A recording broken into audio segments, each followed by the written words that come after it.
Bagi jemaat yang ingin memberikan persembahan, persepuluhan, dan diakonia dapat ditransfer ke rekening berikut ini.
Saudara-saudara yang kekasih di dalam Tuhan Yesus Kristus, kita ketemu kembali dalam ibadah online untuk minggu pertama di bulan Juli ini.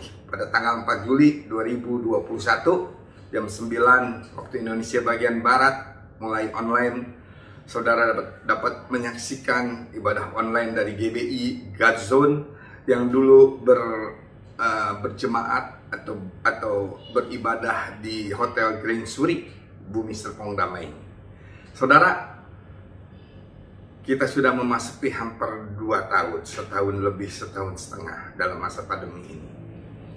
Kita harus mempersiapkan diri untuk menghadapi pandemi ini, dan biarlah kita terlebih dahulu berdoa. Terima kasih Bapak. Semua kejadian adalah atas izin Engkau terjadi dalam dunia ini. Tidak ada satupun yang tanpa seizin Engkau.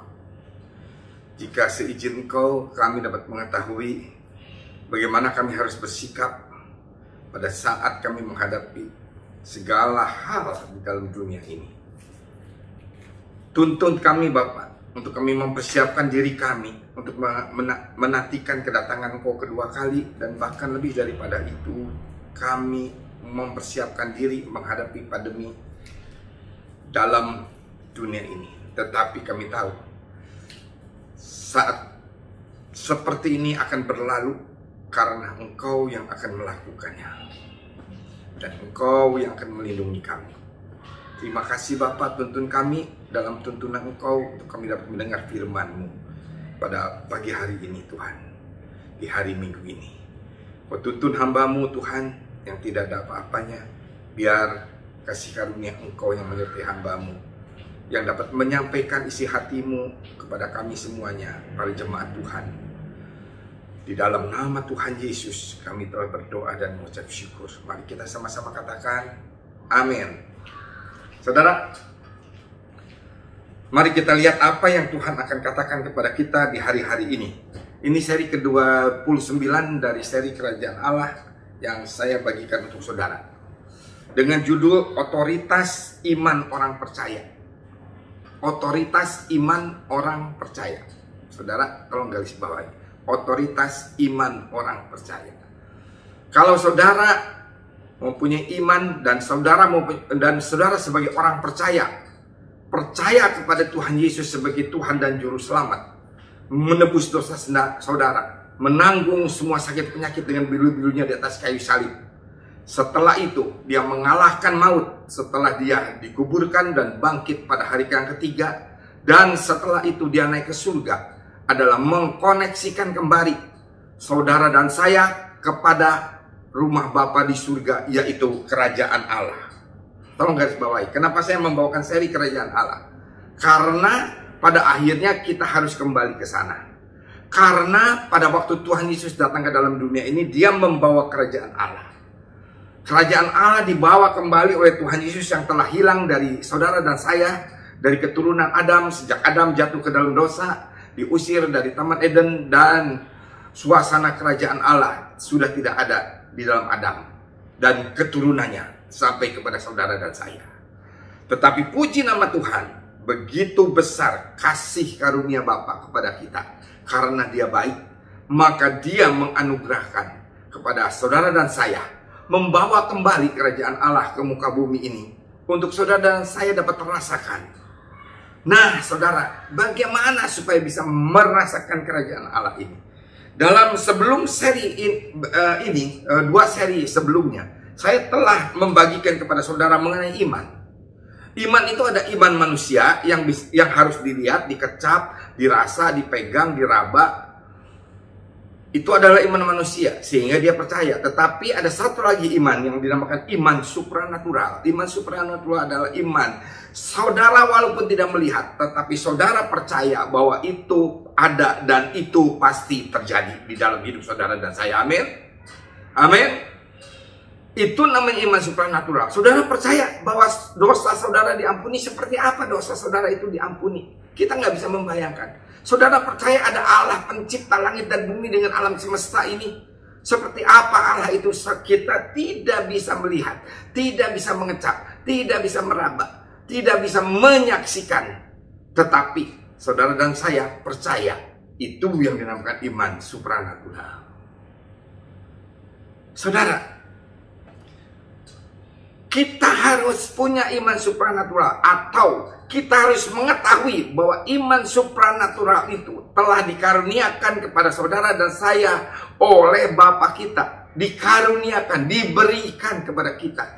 Tidak harus kita berusaha, seperti keselamatan saudara Bapa berikan kepada kita, seperti penanggungan dosa-dosa kita Bapa berikan atas kasih karunia Bapa kepada kita, sehingga dosa dan saudara diampuni. Apapun yang saudara lakukan itu pasti diampuni karena sudah ditanggung oleh Tuhan Yesus di atas kayu salib.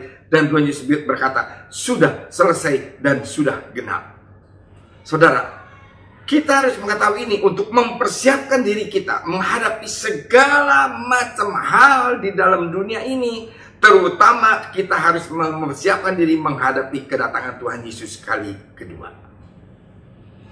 Kalau kita tidak tahu apa esensi dari kedatangan Tuhan Yesus kali pertama ke dalam dunia ini, maka kita pun tidak akan mengetahui apa esensi kedatangan Tuhan Yesus kali kedua ke dalam dunia ini. Kita harus mengetahuinya. Esensi dari yang pertama adalah mengoneksikan kembali saudara dan saya dengan kerajaan Allah. Mengoneksikan kembali saudara dan saya dengan Bapa di surga. Mengoneksikan kembali saudara dan saya dengan pencipta kita. Itu esensi daripada Tuhan Yesus datang ke dalam dunia ini membawa nilai kerajaan Allah. Sehingga nilai kerajaan Allah adalah kebenaran. Nomor satu, saudara telah dibenarkan oleh karena dia yang benar dijadikan tidak benar, untuk saudara yang tidak benar dijadikan benar. Ditanggung oleh semua oleh dia. Tidak mungkin saudara dan saya mengusahakan sendiri kebenaran itu di dalam hidup saudara dan saya. Tidak mungkin. Saudara dan saya tidak mungkin dapat mengusahakan sendiri kebenaran itu di dalam hidup saudara dan saya. Saudara, hari ini saya ingin membagikan bagaimana iman supranatural ini supaya benar-benar terjadi di dalam hidup kita. Wah, saudara, kalau kita benar-benar bisa memanifestasikan apa yang kita imani dari pengharapan yang terkandung di dalam panggilan Dia kepada saudara dan saya, saudara dan saya dapat merasakan semua firman Tuhan terjadi di dalam hidup kita. Janji Tuhan terjadi di dalam hidup kita. Tetapi yang terlebih lagi adalah janji Tuhan pada waktu Dia datang kali kedua, kita dijemput di awan-awan yang permai. Atau kita yang sudah meninggal akan bangkit kembali daripada kubur, dirubah tubuh kita menjadi tubuh kemuliaan, dan bersama-sama dengan Tuhan Yesus di awan-awan yang permai. Saudara, itu yang paling penting di dalam hidup kita. Ataupun pada waktu kita menghadap Dia, kita yakin sekali bahwa kita pasti akan kembali ke rumah Bapa di surga. Seri ke-29 ini saya ingin bawakan, supaya saudara dan saya mengetahui otoritas apa yang Tuhan telah berikan kepada kita, sehingga kita dapat mengalahkan semua tipu daya iblis di dalam hidup kita, di dalam seluruh aspek hidup kita, terutama tipu daya iblis untuk membawa saudara dan saya masuk ke dalam apa yang dia rencanakan, yaitu neraka yang kekal. Jangan sampai ini terjadi, karena tipu muslihat dia itu sangat tipis sekali. Banyak kita yang tidak bisa merasakan bagaimana dia menipu kita. Saudara, kebanyakan kita, bahkan orang-orang percaya atau orang-orang yang dinamakan orang-orang Kristen, tidak mengetahui peperangan sengit yang terjadi di alam roh setiap saat di dalam hidup kita. Jadi di alam roh itu saat di dalam hidup kita. Jadi di alam roh itu saat di dalam hidup kita. Jadi di alam roh itu saat di dalam hidup itu. Jadi di alam roh itu saat di dalam hidup itu. Jadi di alam roh itu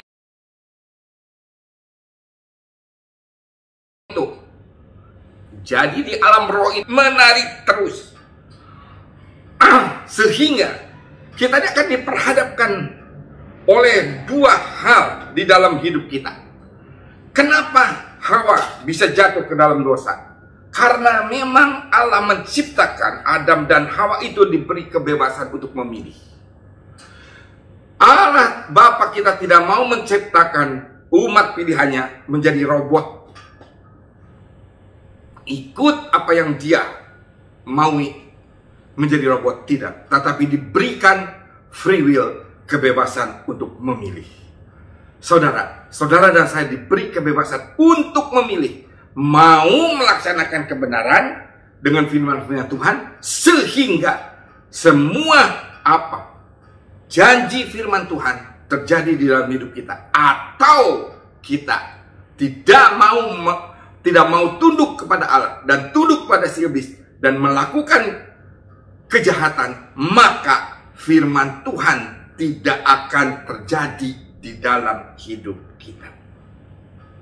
Jadi begini saudara, Berkat itu telah Tuhan sediakan bagi saudara dan saya. Sudah Tuhan sediakan. Karena Tuhan Yesus datang dalam Yohanes 10 ayat 10 berkata, aku datang membawa hidup dan di dalam kelimpahan. Saudara, di dalam kelimpahan. Jadi apakah kita mau tunduk kepada firman Allah, kepada peraturan Allah, untuk supaya apa yang telah dijanjikan oleh Tuhan kepada kita itu terjadi di dalam hidup kita, ataukah kita mau tunduk kepada iblis?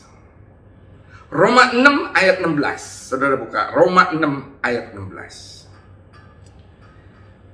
Apakah kamu tidak tahu bahwa apabila kamu menyerahkan dirimu kepada seseorang sebagai hamba untuk mentaatinya, kamu adalah hamba orang itu yang harus kamu taati, baik dalam dosa yang memimpin kamu kepada kematian, maupun dalam ketaatan yang memimpin kamu kepada kebenaran. Kita diberi dua pilihan, mau taat melakukan dosa yang memimpin kamu kepada kematian, atau taat kepada firman Tuhan dan memimpin kamu kepada kebenaran. Kerajaan Allah yang pertama adalah esensinya adalah kebenaran. Sehingga pada waktu Tuhan Yesus datang ke dalam dunia ini, Dia yang benar dijadikan tidak benar terlebih dahulu, untuk supaya kita yang tidak benar dijadikan benar. Tetapi kebenaran ini harus kita pertahankan.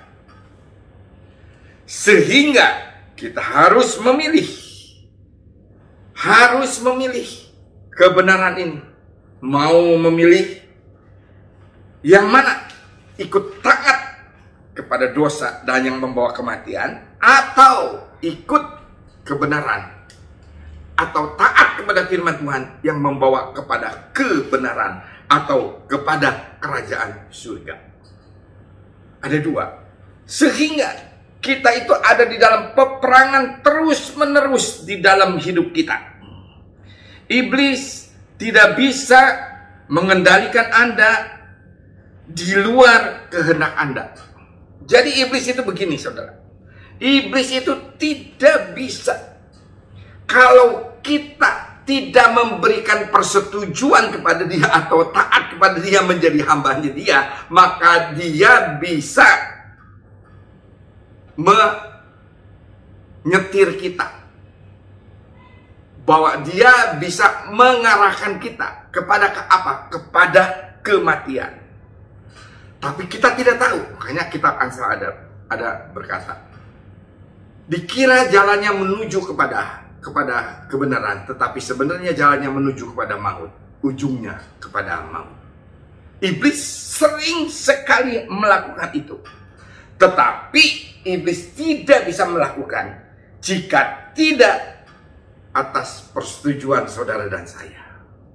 Makanya kita bisa memilih di dalam setiap pikiran kita.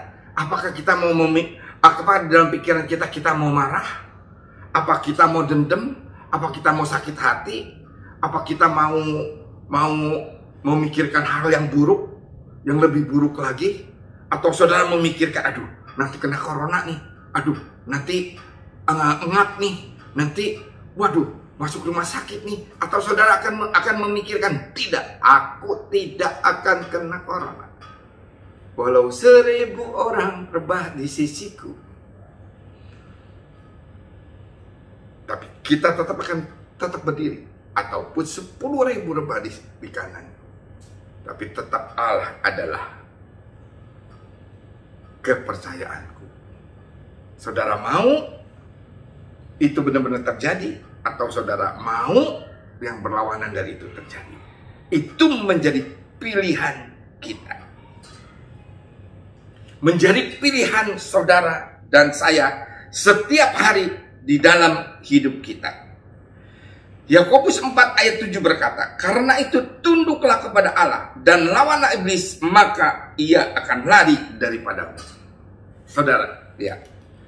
Kalau kita melawan, kalau Hawa melawan, pada waktu iblis melalui ular mencobai Hawa, untuk memakan buah pohon pengetahuan baik dan buruk, dan dia tidak mau mengikutinya, maka dia melawan dan iblis akan lari. Begitu pula saudara dan saya.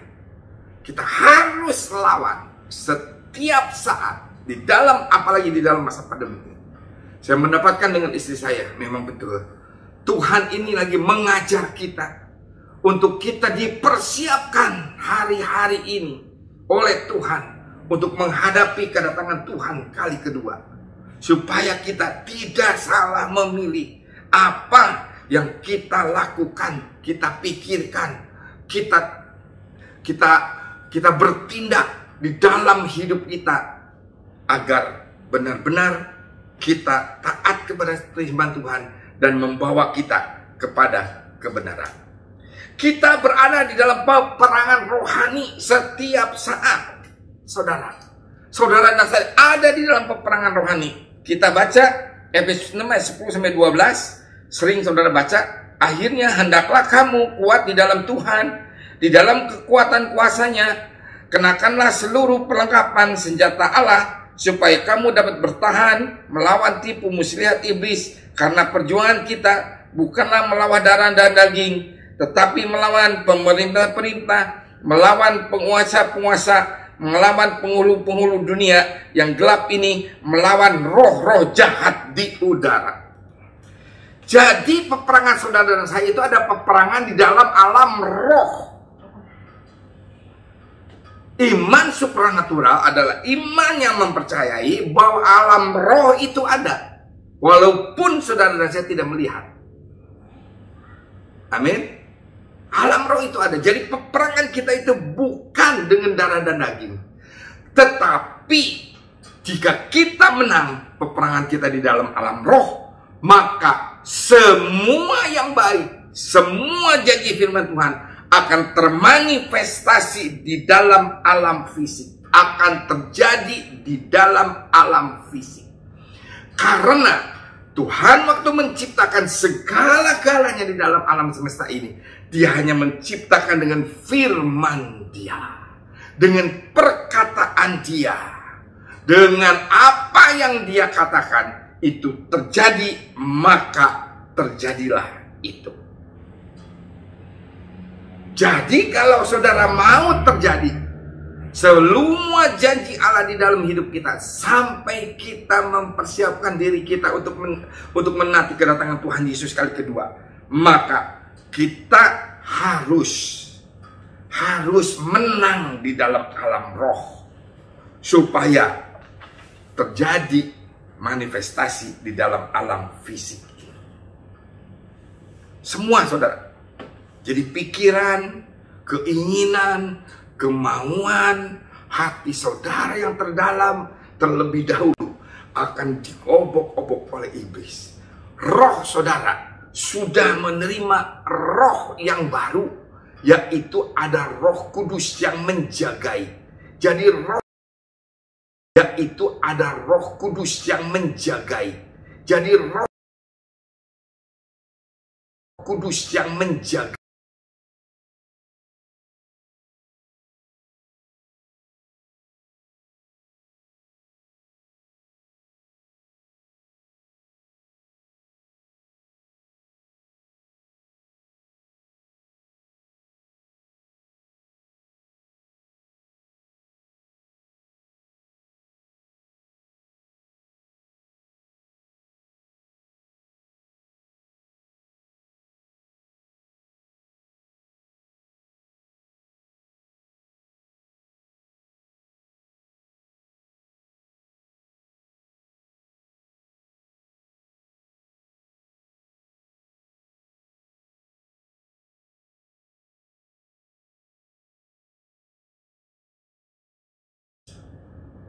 Saya suka berpikir ayat yang tadi kita baca, apa sih artinya?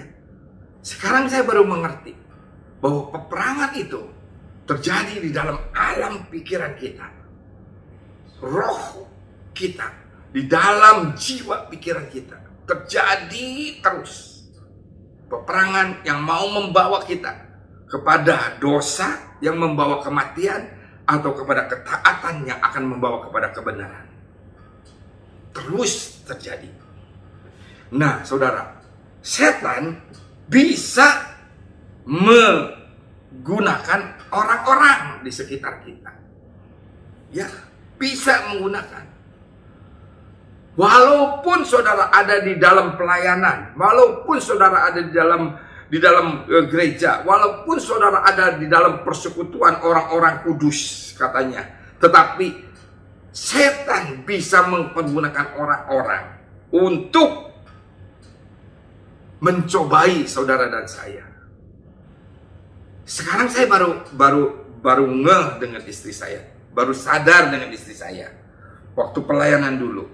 Kenapa sering kita menghadapi banyak hal yang kita tidak pernah mengerti? Kenapa Tuhan ini bisa terjadi kepada pelayan Tuhan seperti ini?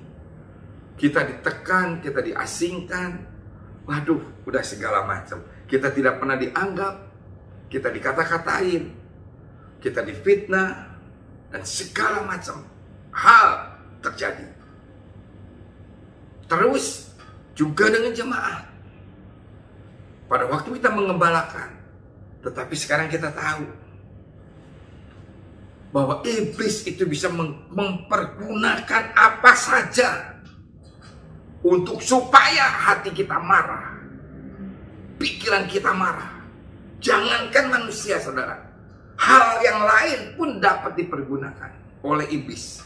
Misalnya, saya sekarang sadar, benda misalnya, saya lagi pegang jatuh. Saya kesel, saya suka marah. Kenapa sih ini jatuh? Saya suka ditegur oleh istri saya. Tenang. Saya karena baru sadar, waduh, iblis yang mempergunakan untuk supaya saya marah. Memang saudara pikir tidak akan berdampak waktu saudara marah misalnya kepada barang. Oh, itu sangat berdampak. Sangat berdampak, saudara. Karena pikiran kita itu marah sehingga iblis melompat langsung masuk ke kita untuk dapat menguasai kita. Karena begitu pikiran kita marah, begitu hati kita marah, Kain dan Habil. Begitu dia marah, persembahannya tidak diterima oleh Tuhan, maka terjadi pembunuhan. Iblis itu langsung lompat masuk ke dalam, mempergunakannya, menjadikannya budak.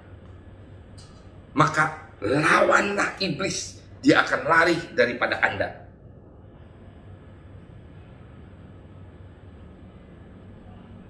Matius 16 ayat 22. Tuhan kiranya Allah menjauhkan hal itu. Hal itu sekali-sekali tak akan menimpa engkau. Ini, saudara, coba saudara bayangkan satu contoh. Petrus itu sebelum ayat ini, dia ditanya oleh Tuhan Yesus, sebenarnya kamu ini tahu nggak siapakah aku ini? Hanya Petrus satu-satunya yang berkata, Tuhan, engkau Mesias, anak Allah yang hidup. Satu-satunya. Tetapi setelah itu, waktu Tuhan Yesus berkata kepada murid-muridnya, menceritakan bahwa dia akan ke Yerusalem. Setelah di Yerusalem dia akan ditangkap, dia akan disesah, dia akan siksa, dia akan diadili, dia akan dipermalukan, dia akan disiksa sedemikian rupa. Dan setelah itu dia akan disalibkan dan dia akan mati. Tetapi saudara, ingat, Tuhan Yesus bercerita terus, bukan hanya sampai di situ. Tetapi setelah aku nanti mati dalam hari ketiga, maka aku akan bangkit kembali. Petrus nggak tahu bahwa Tuhan Yesus akan bangkit kembali. Sehingga Petrus berkata, jauh kiranya. Setelah itu Tuhan Yesus berkata kepada Petrus, waduh saudara, kalau saudara dikatain ini sama gembala saudara, waktu saudara dipakai oleh iblis untuk menjadi alatnya dan gembala saudara berkata, "Hai iblis, yang ada pada engkau, nyala dari hadapannya, nyala dari dalamnya." Saudara bisa marah. Saudara, seperti itulah bagaimana iblis akan menipu saudara dan saya, sehingga kita pun mungkin akan dipakai oleh dia. Ataupun kita mungkin akan menghadapi orang-orang yang dipakai oleh iblis untuk mencobai saudara dan saya. Sehingga kita harus menghardiknya. Diam. Hai iblis, dalam nama Tuhan Yesus, berani apa tidak saudara untuk melakukan ini? Saudara, setiap saat kita akan dicobai oleh dia. Bahkan melalui orang-orang yang kita cintai, bahkan dia akan melakukan ini. Saudara, saya akan tutup. Anda mungkin berpikir, oh saya tidak akan pernah melakukan hal seperti itu. Namun saya menyadari bahwa ada peperangan rohani yang sedang berlangsung. Dan tidak ada seorang pun yang akan berada dalam pikiran saya. Tidak ada seorang pun yang akan memahami hati saya, kecuali Allah. Saya menolak untuk menyimpan dendam terhadap siapapun. Saya tidak akan mengizinkan kepahitan sekecil apapun. Dan dalam hidup saya sadar bahwa setan menggunakan hal-hal seperti itu untuk menyerang saya. Saudara, setiap hari saudara harus katakan seperti ini. Tidak, aku tidak akan tunduk kepada hal-hal seperti itu. Supaya benar-benar firman Tuhan terjadi di dalam hidup saudara. Saudara, saya ingin membagikan satu kebenaran seperti begini. Saudara, kenapa tidak terjadi janji Tuhan di dalam hidup kita? Bukan karena kita tidak melakukan hal-hal yang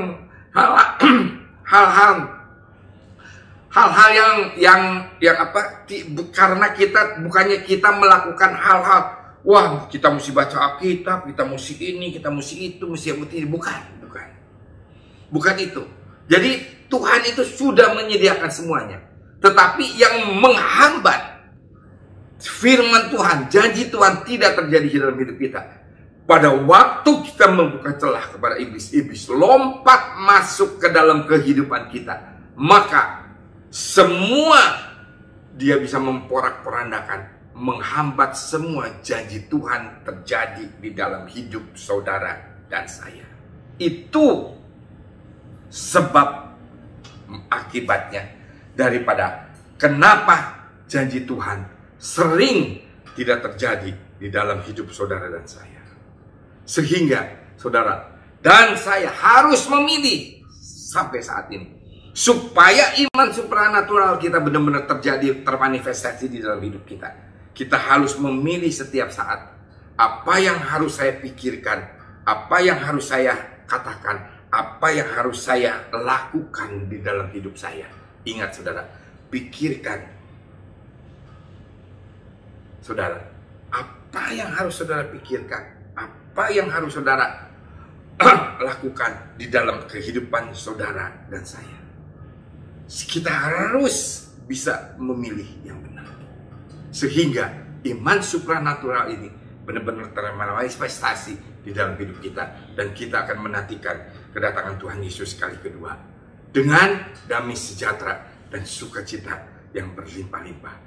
Dengan tidak ada ketakutan lagi. Saudara, kita dalam menghadapi pandemi ini, memang kita harus taat kepada prokes.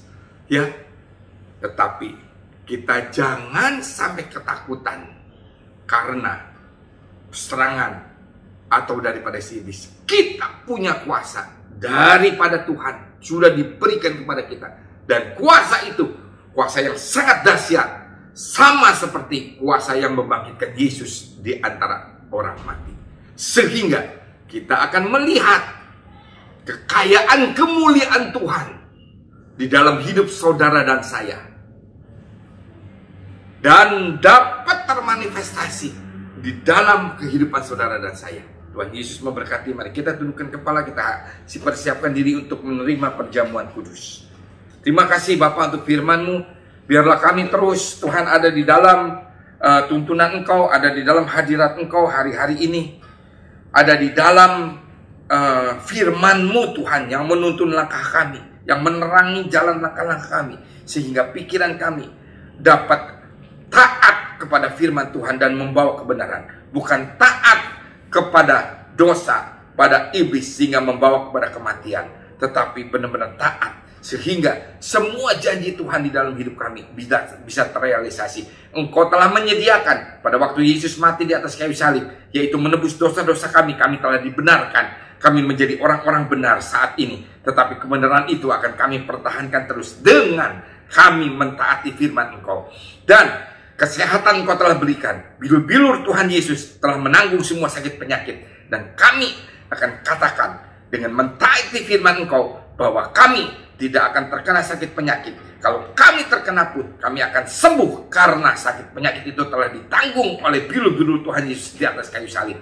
Kami tidak akan susah, tidak akan sulit. Kami akan mendapat kelimpahan, kami akan mendapatkan kekayaan, kami akan mendapatkan kelimpahan di dalam nama Tuhan Yesus terjadi. Haleluya, amin. Saudara, mari kita masuk ke dalam perjamuan kudus. Perjamuan kudus ini diuntukkan untuk kita yang berusia di atas 12 tahun ke atas. Anak-anak yang berusia di bawah 12 tahun ke bawah dilarang untuk mengambil perjamuan ini, dan atau yang telah percaya sungguh-sungguh kepada Tuhan Yesus Kristus dan sudah bertobat. Saudara, mari angkat roti di tangan kita tinggi-tinggi. Sebab apa yang telah kuteruskan kepadamu telah aku terima dari Tuhan, yaitu Tuhan Yesus pada malam waktu ia diserahkan mengambil roti. Mari angkat roti di tangan kanan kita tinggi-tinggi, dan sesudah itu ia mengucap syukur atasnya. Ia memecah-mecahkannya dan berkata, inilah tubuhku yang diserahkan bagi kamu. Perbuatan ini menjadi peringatan akan aku. Saudara-saudara yang kekasihi Tuhan, bukankah roti yang kita pecah-pecahkan ini adalah persekutuan dengan tubuh Kristus? Amin. Mari kita makan di dalam nama Tuhan Yesus Kristus. Dan tubuh ini telah menanggung semua sakit penyakit dan telah menanggung semua dosa-dosa kami.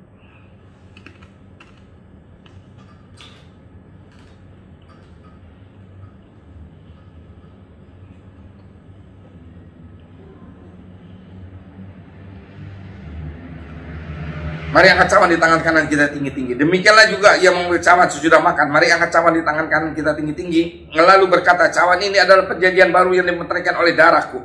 Perbuatan ini setiap kali kamu meminumnya menjadi peringatan akan aku. Saudara-saudara yang kasih Tuhan, bukankah cawan yang atasnya kita mengucap syukur atas persekutuan dengan darah Kristus? Amin. Mari kita minum dalam nama Tuhan Yesus Kristus. Saudara telah dibenarkan dengan darah Yesus yang tercurah bagi kita. Kita tundukkan kepala, terima kasih Tuhan Yesus. Engkau telah melakukan semuanya di atas kayu salib. Sehingga pada waktu engkau ada di atas kayu salib, engkau berkata, sudahlah genap, sudah selesai. Dan engkau dikuburkan, turun ke dalam kerajaan maut. 3 hari engkau mengalahkan maut. Dan engkau bangkit kembali dari antara orang mati.